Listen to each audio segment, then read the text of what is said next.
Sesión General INPER.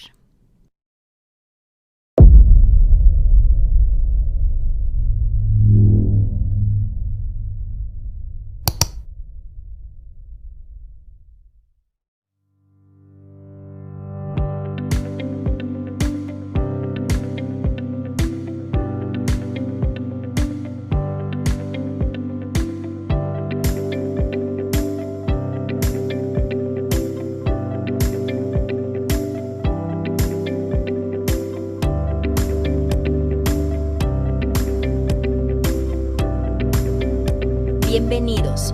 Comenzamos.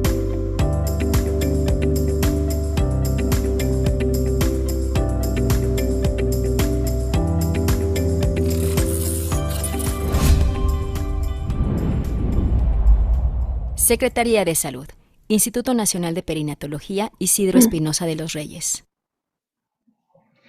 Buenas tardes. A nombre de la directora general, doctora Ana Cristina Arteaga Gómez, y de la doctora Viridiana Gorbea Chávez, directora de Educación en Ciencias de la Salud, les damos la bienvenida a esta sesión general titulada Cardiopatía y Embarazo, a cargo de la doctora Laura Belmont Rojo. Bienvenida, doctora.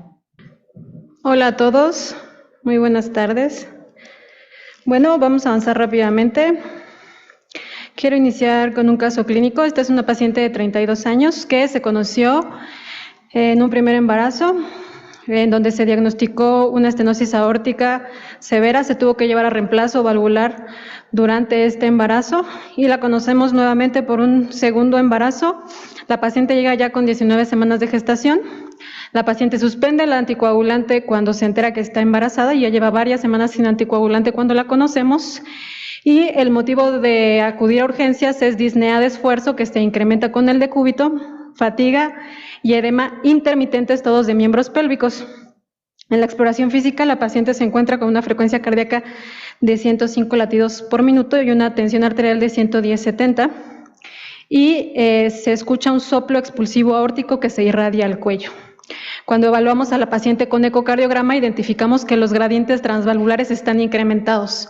Los gradientes transvalvulares incrementados con un gradiente medio de la prótesis, que es el gradiente que se usa para evaluar la prótesis, que sugiere estenosis importante de la prótesis. Este es un caso que vemos habitualmente en el Instituto de Perinatología y es muy importante que sepamos evaluar el riesgo para la paciente y para el feto. La cardiopatía es cada vez más frecuente. Esto en parte está relacionado con el incremento de la morbilidad materna, con el incremento de la edad media materna en el primer embarazo y con el incremento de la supervivencia de los pacientes con enfermedades cardíacas, sobre todo los pacientes con cardiopatías congénitas. Esto ha hecho que a lo largo del mundo cada vez haya una tendencia mayor a que la cardiopatía más frecuente evaluada durante el embarazo sea la cardiopatía congénita. Los cambios fisiológicos del embarazo pueden llevar a descompensación de una enfermedad previa o a que se desenmascare una enfermedad cardíaca no diagnosticada hasta ese momento. Se considera en general que las complicaciones para los bebés en las pacientes con enfermedades del corazón llega hasta 25%, con una mortalidad neonatal que oscila entre el 1 y el 4%, el riesgo de complicaciones obstétricas de 17% y un riesgo incrementado de cardiopatía para el feto que oscila entre un 3 y en los casos de enfermedades sindromáticas hasta 50%. Más o menos el 4% de los embarazos cursan con cardiopatía y la mortalidad para el grupo en general es 0.6%. Esto aplica sobre todo para los países de altos recursos y aunque parece una mortalidad baja, en realidad esta mortalidad es en promedio 100 veces mayor que para las pacientes que no tienen cardiopatía. Algo muy importante que tenemos que identificar es la razón de muerte materna, que para los países de altos recursos es tan baja como 12 por 100,000 nacidos vivos. Para los países de bajos recursos es tan alta como 239 muertas por 100,000 nacidos vivos. Y para México, dependiendo de la semana epidemiológica, va oscilando entre 22 y 26. Estamos a mitad de camino, pero es muy importante porque todas las actividades que realizamos contribuyen a mejorar la razón de muerte materna en nuestro medio.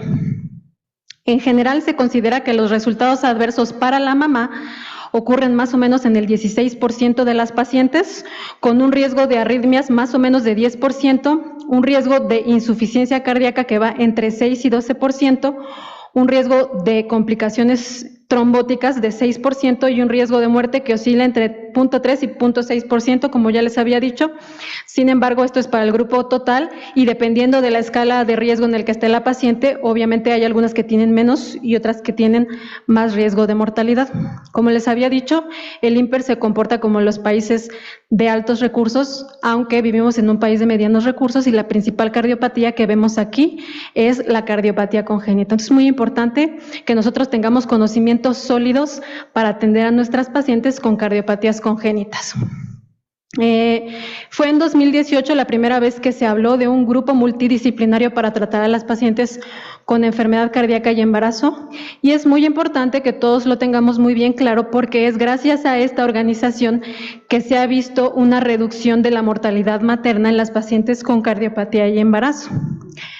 El abordaje en estos casos implica, desde la preconcepción, estratificar el riesgo, pasando por el embarazo, en el que hay que individualizar muy bien el seguimiento que se le da a cada una de las pacientes, dependiendo de la patología y del estado funcional en que se encuentre la paciente, la planeación muy clara de la resolución del embarazo, el tiempo y el lugar, además una monitorización estrecha en el posparto inmediato y una evaluación a largo plazo, porque la mayoría de estas pacientes, las pacientes con cardiopatías congénitas y las pacientes que cursan con trastornos hipertensivos del embarazo tienen un riesgo incrementado de enfermedad cardiovascular a largo plazo, sobre todo enfermedad coronaria.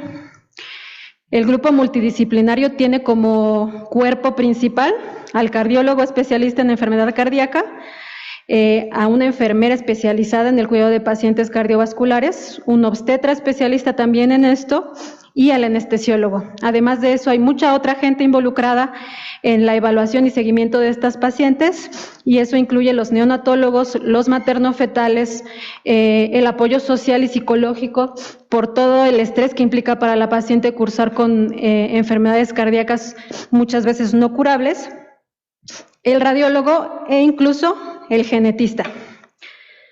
Ahora bien, todos los cambios cardiovasculares que ocurren durante el embarazo implican modificación del volumen de distribución, modificación de la absorción de los medicamentos por incremento del pH gástrico, aumento del aclaramiento hepático, aumento del aclaramiento renal. Todo esto se considera que da como resultado una modificación en las dosis que las pacientes requieren de medicamentos. Lo más probable es que las pacientes requieran incremento de dosis de medicamentos cardiovasculares y de otro tipo, sobre todo en el escenario de antiarrítmicos, de betabloqueadores, de antihipertensivos y de anticoagulantes. Además, siempre hay que considerar el incremento del riesgo trombótico en estas pacientes por modificación de los factores, incremento de los factores procoagulantes. Bien, es un gusto dar esta plática en el contexto de la publicación de las nuevas guías de cardiopatía y embarazo de la Sociedad Europea de Cardiología, que son las más importantes, pero quiero recordarles las guías de la Sociedad Canadiense, que también están disponibles y son muy útiles. El grupo más grande de cardiopatía y embarazo en el mundo es el grupo ROPA, que es el Grupo Europeo de Embarazo y Cardiopatía. Al momento lleva más de 5.700 pacientes enrolados de 2007 para acá. Ha involucrado a todos estos países, en todos estos continentes. Esto nos permite información muy valiosa y heterogénea que también nos deja aterrizar los resultados de estos análisis en nuestra población específica.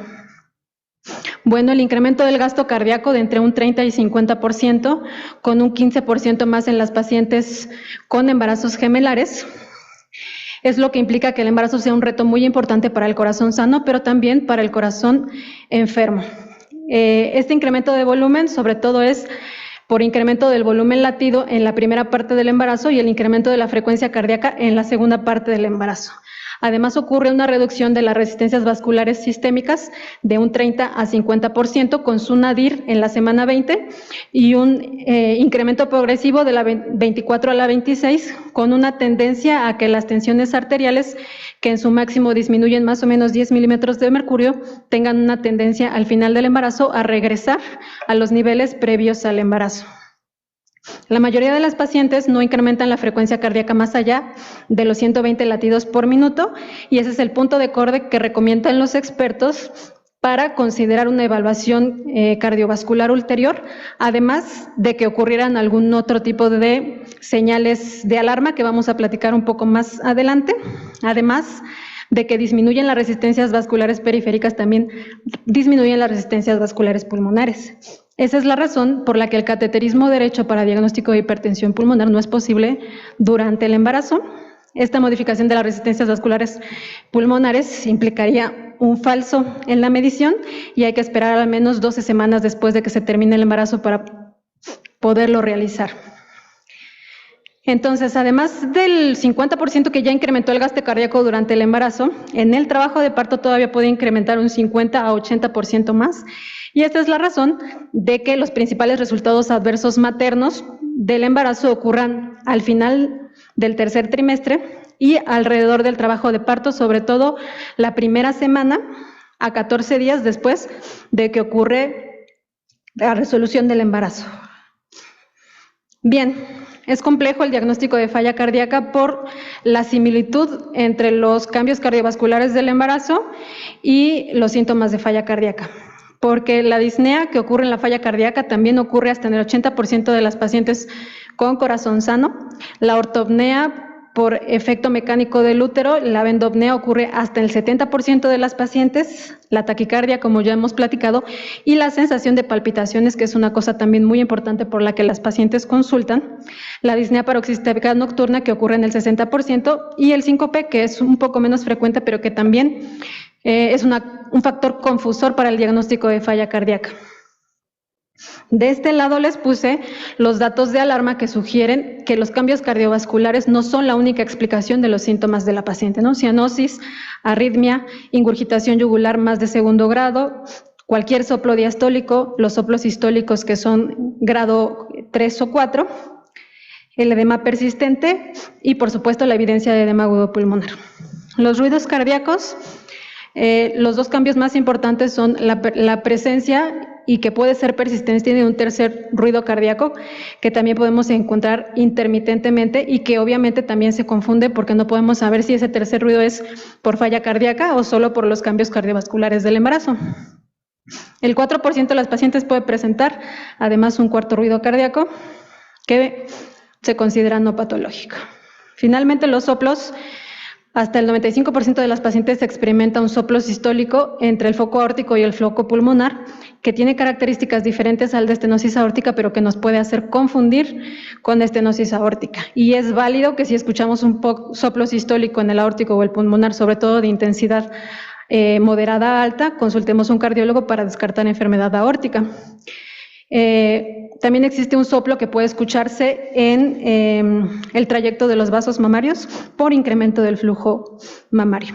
Los cambios en el electrocardiograma, sobre todo desviación del eje a la izquierda que no va más allá de 15 grados, la aparición de ondas Q en la cara inferior que no superan un tercio del voltaje de la onda R, el acortamiento del PR por incremento de la frecuencia cardíaca y el aplanamiento o inversión de la onda T, que es muy importante que consideremos antes de decidir si hay datos patológicos o no en el electrocardiograma.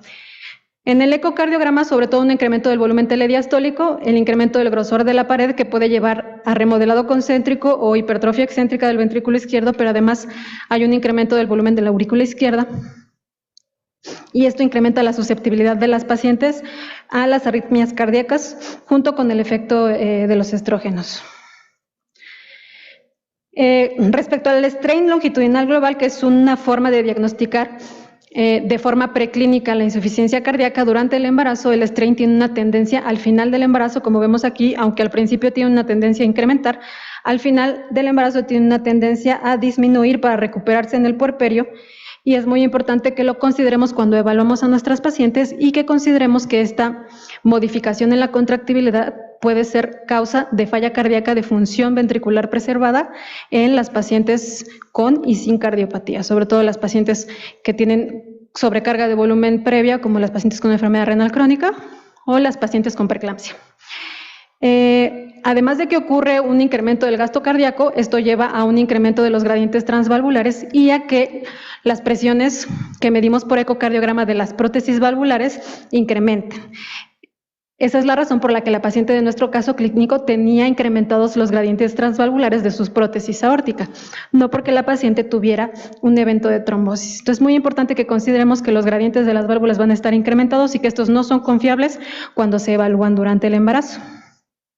Además de eso, la resonancia magnética, que es el estudio gold estándar para la fracción de expulsión del ventrículo izquierdo, para la fracción de expulsión del ventrículo derecho, se puede utilizar en los pacientes en los que se quiere medir los diámetros aórticos. Pues eso es lo más importante.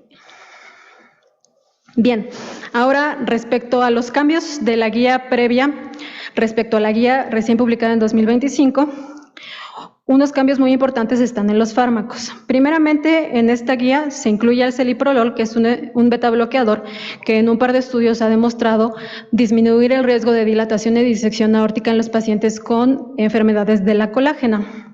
Además, ya sabíamos de previo el perfil de seguridad tan importante del beta bloqueador, sobre todo del metoprolol, en el peso bajo para la edad gestacional.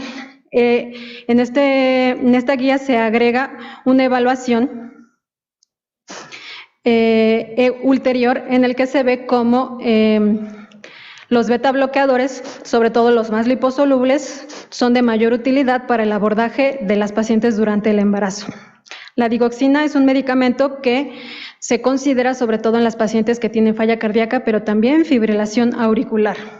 Los IECAS y los ARAS, que ya sabemos que están contraindicados durante el embarazo, y unas cosas nuevas que se agregan aquí, sobre todo por falta de evidencia, los inhibidores directos de la renina, los SLGT2, están contraindicados durante el embarazo, pero esto es por falta de evidencia sobre teratogenicidad y por falta de estudios que apoyen su utilización. El diltiazem, que en la guía pasada y en algunos documentos de farmacología que se publicaron en este Inter estaba considerado como que se podía utilizar durante el embarazo, ha demostrado teratogenicidad en animales y en los estudios en humanos los resultados han sido contradictorios. Esa es la razón por la que de la guía pasada y algunos otros documentos previos se considera ahora contraindicado durante el embarazo.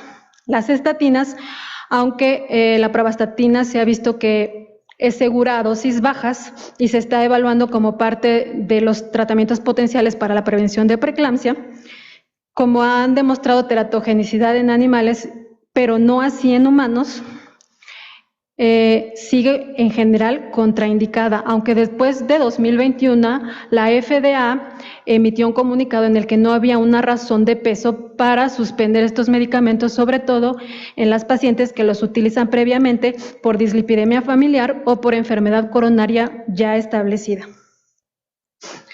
Además, hay unos estudios más recientes en los que se ha evaluado la eficacia de nifedipino contra la betalol en el tratamiento de la hipertensión durante el embarazo y se ha visto que el que logra el mejor control en el menor tiempo es el nifedipino.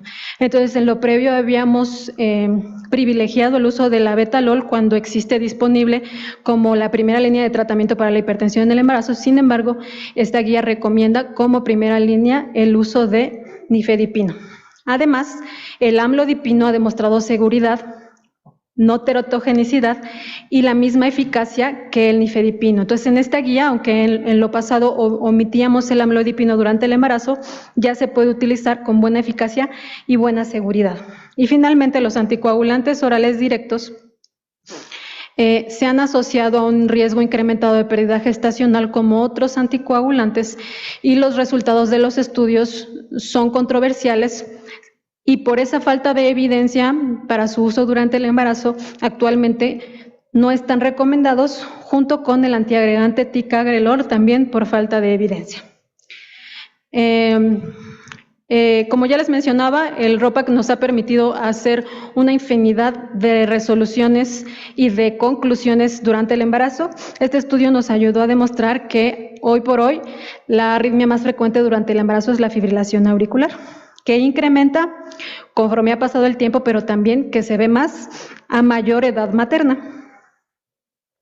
En estos escenarios, la cardioversión eléctrica, si no contamos con otro recurso, o si la paciente está inestable hemodinámicamente, o si, aunque la paciente tenga la tensión arterial bien y el lactato bien, el bebé está comprometido, es razonable hacer una cardioversión eléctrica con una sutil modificación. En vez de anterior y apical el parche, hay que ponerlo anterior y posterior para evitar que el voltaje se vaya directo al tejido mamario. Hay algunos pocos estudios en los que se ha visto que las pacientes que presentan taquicardia persistente durante el embarazo, más allá de 120 latidos por minuto persistentemente durante el embarazo, pueden hacer taquicardia, que digan miocardiopatía por taquicardia, y es importante que esas pacientes reciban beta bloqueador para el control de la frecuencia cardíaca. Hay algunos metaanálisis en los que se ha demostrado que la warfarina en dosis bajas es segura durante el embarazo, y se los quise poner aquí como recordatorio porque la teratogenicidad, cuando se usa menos de 5 miligramos, baja más o menos de entre 8 y 12% a 0.4%, y por eso es que las guías nuevas tratan de privilegiar su uso en las pacientes de más alto riesgo.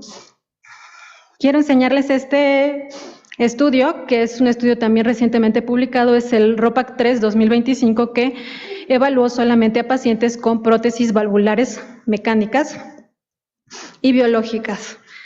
Lo que hicieron ellos fue revisar los desenlaces de estas pacientes, y vemos aquí cómo los desenlaces son mayores en las pacientes en las que no se logra monitorizar el nivel de factor 10 activado cuando están utilizando heparina de bajo peso molecular. Otros predictores importantes de trombosis fueron la presencia de prótesis mecánicas mitrales, el índice masa corporal elevado, y aquí como resultado se encontraron un riesgo trombótico de 9%, esto en 613 pacientes, un riesgo hemorrágico de 20%, un riesgo de mortalidad materna de 1% y de muerte fetal de hasta 27%. Es un estudio muy útil porque antes de esto solo teníamos varios estudios chiquitos en los que los resultados eran no concluyentes, y por eso es muy valioso este estudio. Los resultados fueron estadísticamente significativos, sobre todo para dos desenlaces, los eventos trombóticos y los eventos hemorrágicos, con una tendencia para los resultados fetales. Entonces, dividieron a los pacientes en 4 grupos: los que usaron solo antagonista de vitamina K todo el embarazo, los que utilizaron heparina de bajo peso molecular todo el embarazo, los que al inicio del embarazo hasta las 12 semanas usaron heparina no fraccionada y luego antagonista de la vitamina K, y los que al inicio del embarazo usaron heparina de bajo peso molecular y luego vitamina K. Y vemos aquí cómo los resultados son peores para los pacientes que usaron solo heparina de bajo peso molecular y los que usaron heparina no fraccionada más antagonistas de la vitamina K. Y para los bebecitos, naturalmente, como los heparinas de bajo peso molecular no atraviesan la barrera placentaria, estos son los anticoagulantes de mayor seguridad para los bebés. Entonces es muy importante esto porque gracias a eso la guía de 2025 recién publicada emite algunas recomendaciones muy importantes.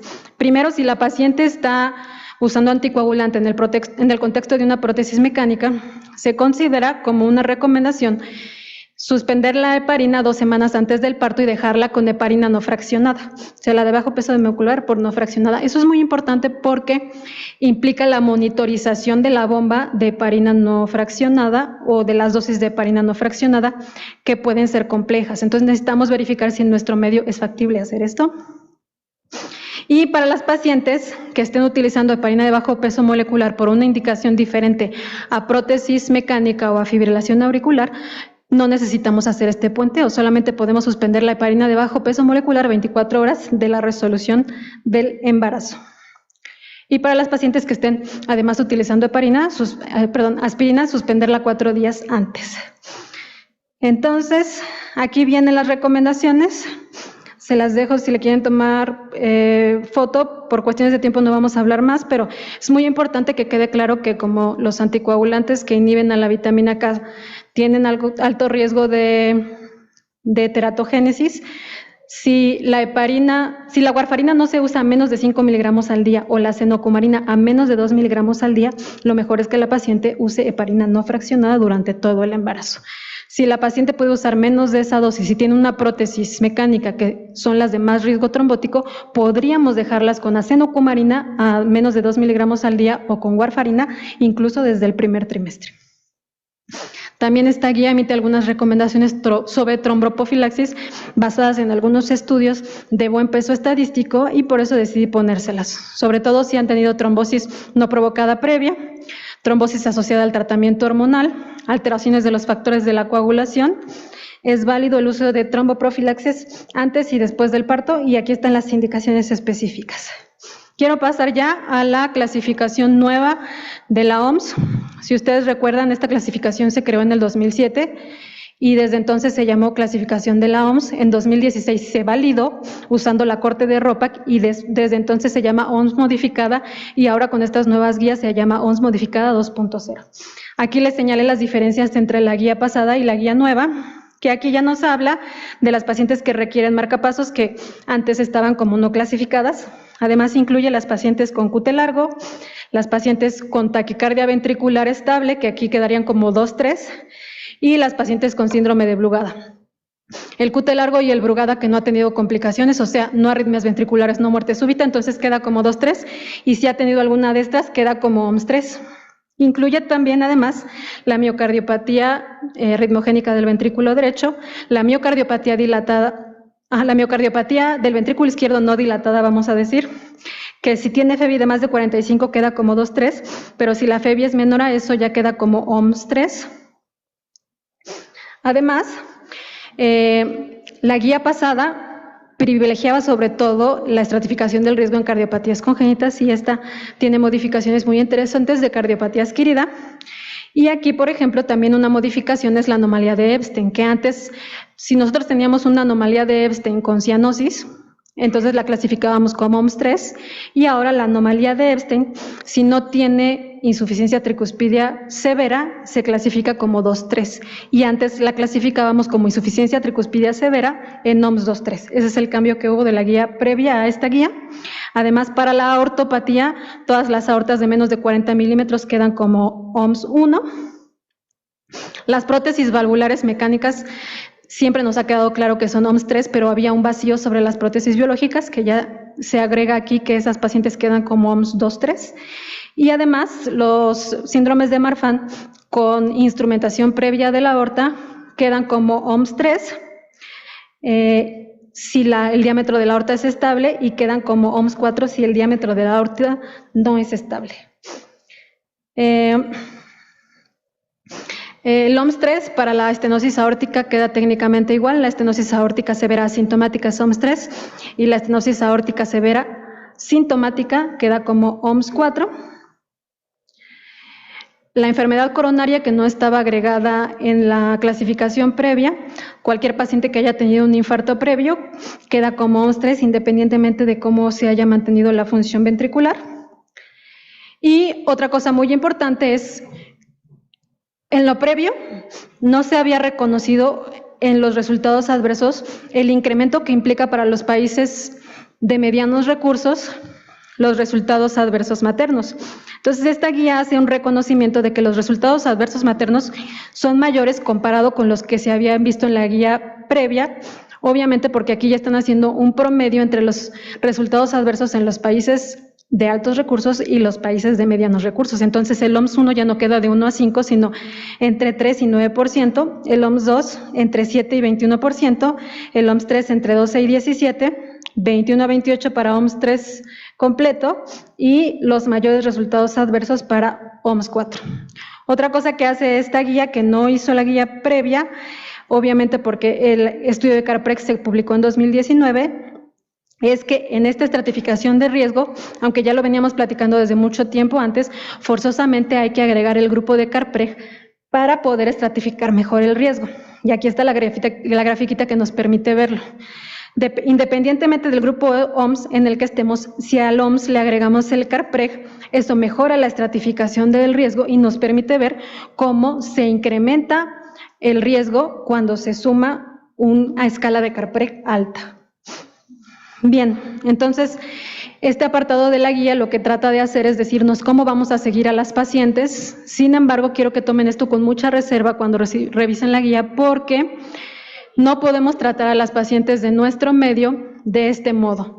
Eso es porque los resultados adversos en nuestro medio son mucho mayores. ¿Hasta cuánto? Hasta 20% para el OMS-1, comparado con el 9% máximo que se ha dado al riesgo incluso en este nuevo escenario.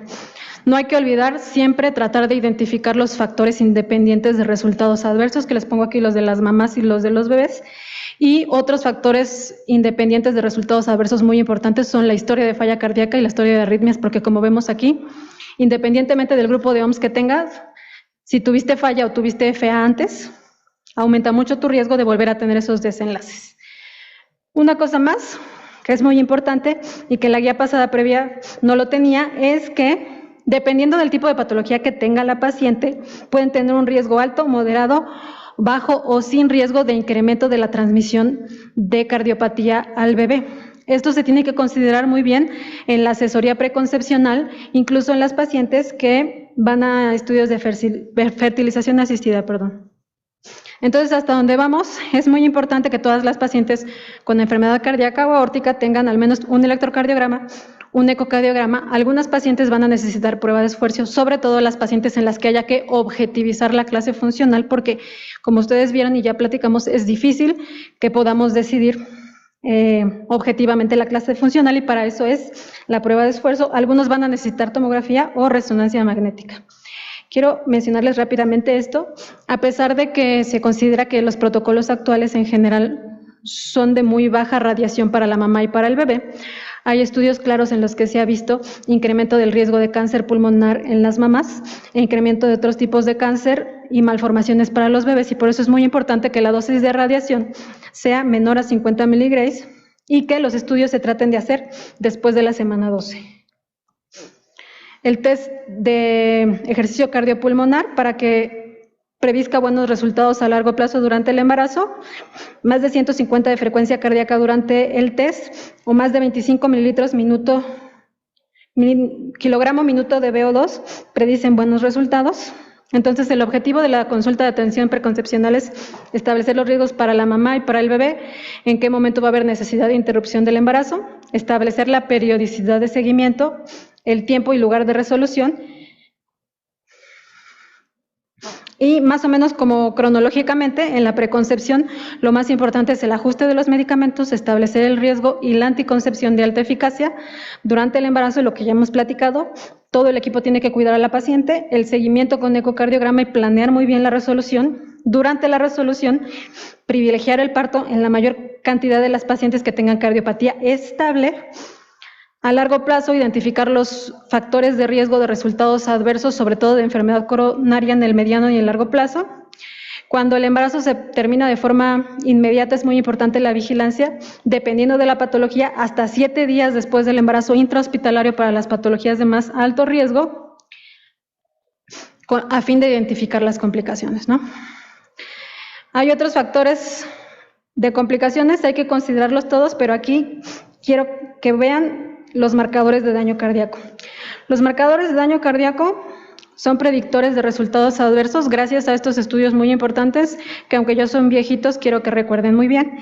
El NT-proBNP y el BNP se han evaluado a partir de la semana 20 y en estos estudios se ha identificado como un BNP, que es el que medimos aquí en el INPER, de menos de 100 picogramos evaluado en la semana 20, tiene un buen valor predictivo negativo para falla cardíaca en el resto del embarazo. Y asimismo, para el NT-proBNP, un NT-proBNP menor de 128 picogramos predice un alto valor predictivo negativo para falla cardíaca en el resto del embarazo, y es muy importante que lo utilicemos cuando tengamos la duda en la estratificación del riesgo o cuando vemos a la paciente en el seguimiento, sobre todo a partir de la semana 20.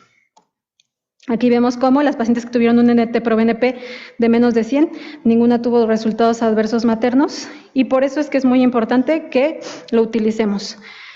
Aunque esta guía nueva dice que hay que estratificar el riesgo con todo lo que tengamos, no hay ningún apartado en el que incluya a Sahara. Sahara es el score que se validó correctamente con un área bajo la curva muy similar a la de los otros dos estudios, pero que se utiliza solamente para cardiopatías congénitas. Ahora bien, este es el estudio con el que se validó la escala de la OMS. Quiero que lo veamos muy rápidamente. Es un estudio que incluye una buena cantidad de pacientes en riesgo moderado y riesgo alto. Aquí vemos cómo los principales resultados adversos son sobre todo falla cardíaca y arritmias, y eso es en lo que tenemos que tener sobre todo centrada nuestra atención. Pero otra cosa muy importante que se vio en este estudio es cómo en los países de medianos recursos los resultados adversos son mucho mayores que en los pacientes que viven en países de altos recursos. Esa es la razón por la que no podemos aplicar ni la guía pasada ni esta nueva guía a nuestro medio, porque fíjense aquí, los países de medianos recursos tienen un porcentaje de desenlaces adversos mucho mayor. Y aquí vemos cómo esto se pone todavía peor si comparamos los pacientes de cardiopatía adquirida con cardiopatía congénita. Entonces, por eso es muy importante que tengamos conocimientos sólidos de cardiopatías congénitas, todos los que nos dedicamos a ver embarazo y cardiopatía. Este es el estudio de Carpreg, y de aquí quiero que vean cómo, aunque los resultados adversos maternos son sobre todo en la primera semana, hasta las 12 semanas y hasta las 24 semanas siguen presentándose resultados adversos cardiovasculares maternos. Por eso no podemos dar de alta a las pacientes después de que se van de alta del hospital. Las tenemos que ver al menos 12 semanas después para lograr identificar estos resultados adversos oportunamente. Ahora, sobre la resolución del embarazo, hay un cambio también muy importante de la guía pasada a esta guía. Y en el pasado se consideró la posibilidad de que una resolución temprana del embarazo, considerando 37 semanas de gestación, pudiera beneficiar a algunas pacientes. En esta guía ya ha quedado muy bien claro que no es necesario que haya una resolución temprana del embarazo tan joven como 37 semanas. Entonces, eso está muy bien claro ahora. Y otra cosa que se había recomendado previamente en algunos textos, es una recomendación de experto sin ningún estudio de fuerza estadística que lo apoyara, de resolver las pacientes con hipertensión pulmonar en la semana 34. Esta guía no habla nada al respecto y habrá que hacer una discusión individualizada de cada paciente para decidir si las pacientes con hipertensión pulmonar se van a resolver prematuramente o no.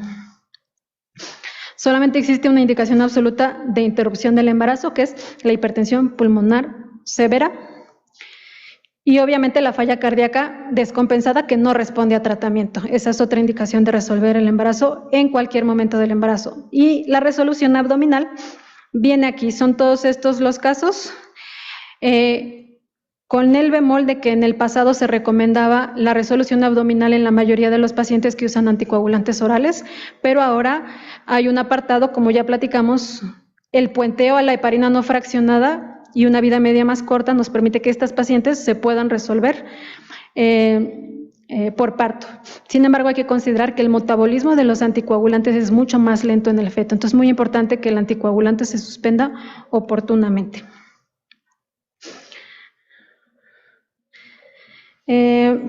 Pues finalmente es muy importante que recordemos cómo están modificados los riesgos cardiovasculares para las pacientes con enfermedad cardíaca, como antes de que las pacientes se vayan de alta es muy importante que tengan una anticoncepción de alta eficacia o una anticoncepción definitiva para las pacientes de más alto riesgo.